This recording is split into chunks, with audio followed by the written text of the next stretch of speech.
China claims it's eliminated poverty. But is that really true? Or is it just an excuse for propaganda?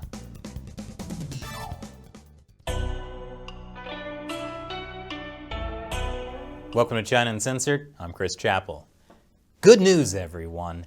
The Chinese Communist Party has defeated poverty. Chinese President Xi Jinping has declared a complete victory over extreme poverty on Thursday at a national conference in Beijing. Now you might be wondering, did the Communist Party really achieve a complete victory over extreme poverty? And the answer is, of course they did. This is the country that meets every one of their yearly GDP growth targets, no matter how much they have to fudge the numbers. And so the Chinese Communist Party has achieved complete victory over extreme poverty by inventing their own definition of extreme poverty. I'll explain more in a bit, but don't focus too much on that part. The important thing is that China has lifted people out of poverty. During his speech, President Xi listed some of China's achievements in this area since the country's Reform and Opening Up program began more than 40 years ago. Well, he said that during this time, China has lifted more than 750 million out of poverty. This includes about 100 million people since 2012. We've talked before about how the Chinese Communist Party uses the phrase lifted millions out of poverty as propaganda. They want you to think the Communist Party is a giant, benevolent hand gently lifting hundreds of millions of people from poverty. I talked about why that is essentially a lie in this episode.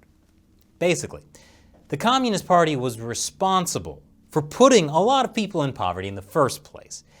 And it was really the Chinese people who lifted themselves out of poverty once the party loosened their complete control over the economy. But as this NPR article points out, Chinese propaganda outlets don't use the phrase lifted out of poverty in Chinese like they do in English.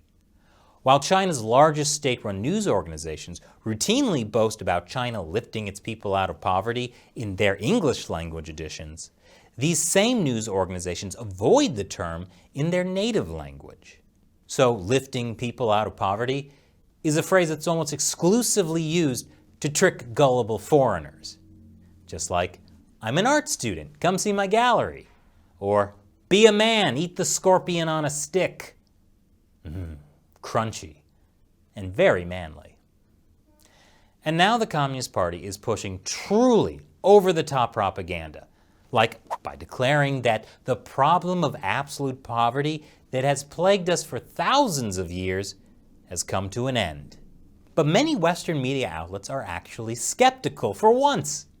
The Washington Post points out that neither Xi nor state media explained how the figures were calculated and what threshold was used, prompting questions about the metrics. The Chinese regime has previously defined extreme poverty as those living below $2.30 a day. But the BBC points out that the World Bank counts China as an upper middle income country.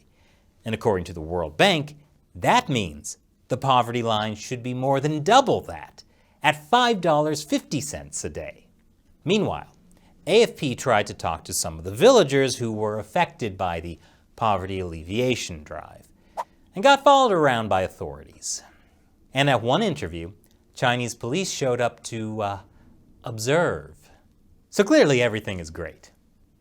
Chinese leader Xi Jinping first announced this poverty alleviation campaign back in 2015 with a goal of eradicating extreme poverty by 2020, which of course meant that the party was definitely going to eradicate extreme poverty by 2020, even if they had to do it by literally erasing extreme poverty from the dictionary. The poverty alleviation campaign is an example of how the Chinese Communist Party governs through mass political campaigns. This one isn't as destructive of a mass campaign as the Cultural Revolution, and it's not as funny as Xi Jinping's toilet revolution. But whenever the party launches one of these campaigns, everyone has to get on board. And I mean everyone. From the central government down to the local governments, the propaganda organs, the education system, and even supposedly private Chinese companies like Alibaba. According to official figures, The Communist Party has spent almost $250 billion on this poverty alleviation campaign. So did it work? I'll tell you more after the break. Welcome back. Has the Chinese Communist Party's massive and very expensive poverty alleviation campaign actually worked? Well, it's hard to tell because all of the information we get about this is from the Chinese regime. It's like trying to figure out how many people in China actually got the coronavirus. You know the number the authorities are giving you isn't real, but there's no way to figure out the real number. There's no denying that poverty alleviation has helped people. Foreign Affairs looked at one village where the local governments gave grants and loans to villagers to build new houses.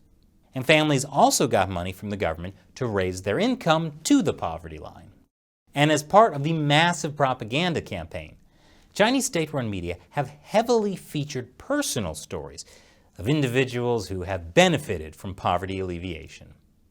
One example is a farmer named Dong Chine, who spent all of his life savings caring for his sick son. In 2015, directed by local officials charged with anti-poverty work, Dong began planting chili peppers on his land. He now earns more than $93,000 from his crop annually. As the China Media Project points out, Dong has been featured in state-run media as a poverty alleviation success story since 2018. A typical example is this video from last year that shows Dong studiously flipping through state-run newspapers, harvesting his peppers inside a giant greenhouse, and even pointing to an enormous propaganda billboard featuring his own story he keeps inside his greenhouse for some reason. But after Dong hit the spotlight, some Chinese netizens pointed out some holes in his story. In a now deleted WeChat article, a netizen brought up some questions like, how did Dong get almost 50 times the average amount of land that Chinese farmers have? How did he get nearly $400,000 to build greenhouses on all of his land? And is he really making as much money from his crops as he's claiming? Considering how much land he has and how many peppers he could grow, Dong could expect at the high end an annual turnover of about 250,000 yuan. This is less than 40% of what Dong has claimed in report after report. So even these heartwarming poverty alleviation stories aren't what they seem. And there's a darker side to the poverty alleviation campaign too. That's when the party decides it wants to help you whether you want it or not. Like when local authorities force villagers out of their ancestral homes and into apartment buildings. In some cases, villagers have ended up effectively homeless. There are also, of course, huge issues with corruption. According to official statistics, from 2016 to 2018, there were 200,000 cases of poverty alleviation-related corruption, mostly from people embezzling funds. And then there's how the poverty alleviation campaign has affected China's ethnic minorities. The Communist Party loves to trot out their happy ethnic minorities for propaganda, like celebrating poverty alleviation by having them sing about how, without the Chinese Communist Party, there would be no new China, or boasting about how poverty is being eliminated in Tibet. And Xinjiang, you can't be a poor person if you're in a concentration camp. I mean, you can still be poor, but they don't consider you a person. The truth is that the party is destroying minorities' way of life by uprooting entire villages. And in regions like Tibet and Xinjiang, it's even worse. Poverty alleviation is one of the excuses the party uses for sending Uyghurs across China as forced slave labor. And in Tibet, poverty alleviation programs are actually impoverishing Tibetan nomads, as well as being a great excuse for getting party members to stay in Tibetans' homes for weeks to monitor and control their thoughts and activities. But never mind all that. Because what's really important about this poverty alleviation campaign is what's in it for the Chinese Communist Party. And I'll get to that after the break. Welcome back. Like I said earlier, the party's propaganda machine has been in overdrive. They're even making books and TV shows about poverty alleviation. And that's because this is a huge win, especially for Xi Jinping, who has positioned this as his own personal campaign. Yes, Xi is leading China to zero poverty. Party mouthpiece People's Daily is even running a series called The General Secretary Came to Our Home, featuring glowing pictures of Xi Jinping holding hands with the common man. If you ask me, it's a missed opportunity. He could have literally lifted that guy out of poverty. But this is all part of Xi's man of the people persona, like when he sat and ate an ordinary steamed bun at an ordinary restaurant. Just don't call Xi a steamed bun, because then you're going to jail. Yes, Xi is a man of the people, as long as the people obey him. This campaign is also a huge win for the party in general. You know, the party that's devoted to serving the people heart and soul. My favorite Chinese state-run media, Global Times, ran this article about how China's miraculous poverty alleviation is due to the Communist Party and China's socialist system. But wait, there's more. Like how they can use poverty alleviation to completely redefine human rights. Is there a more important human rights agenda in the world than lifting 100 million people out of poverty in 8 years? Actually, yes. Have you considered not killing people for their organs? Probably not, because those organs contribute to GDP. Besides, the party has more important things to worry about, like how to use poverty alleviation to criticize Western democracies for criticizing China's success. And they try to make Western countries like, America, look bad for not eliminating poverty the way that China totally has.